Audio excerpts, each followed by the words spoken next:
This is a question many good men often wrestle with. On the one hand, we love our wife and our family. There's still some part of us, some deep ache that wants something more. This can be hard to explain to our wives who seem more content with home life as it is.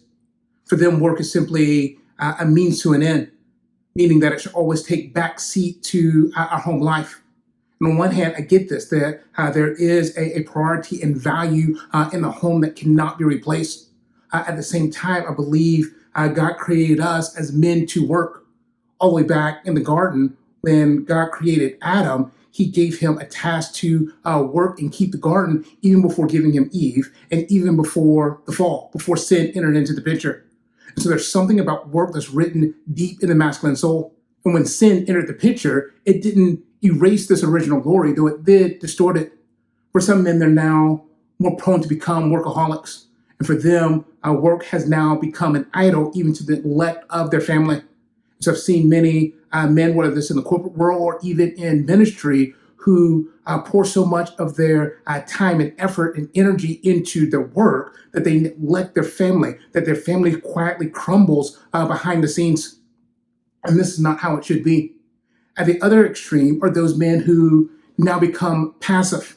And so these are the grown men who spend all day playing video games while living off the work of their moms or girlfriends or wives. And again, this is not how it should be. And so while sin distorts our work, and we should avoid these extremes, we shouldn't throw the baby out with the bathwater. There's still something good and noble and holy about our call to work. There are seasons in which more will be required of us at home, but it's a mistake to assume that faithfulness is neglecting our duty in the world and simply resigning ourselves to domestic duties. God has created us to generate life outside of ourselves. And part of that life outside of ourselves is outside of the four walls of our family. That somehow we are to use our strength to bless our community, to enter into the world around us and make an impact for good. And here's the paradox. That when we find our sweet spot at work, we become better men, husbands, and fathers. We're able to engage our relationships wholeheartedly because we now have our hearts fully alive as well.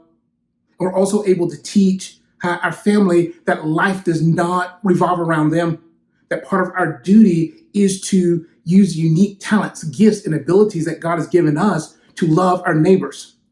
And so part of our example then with working is showing our family how to do that, that our work becomes a ministry of love. And so no, it's not wrong to want more than just your family to feel whole as a man. This is part of how God has designed us as men. And so passionately pursue your work while loving your family deeply as well, without feeling the need to neglect one for the other.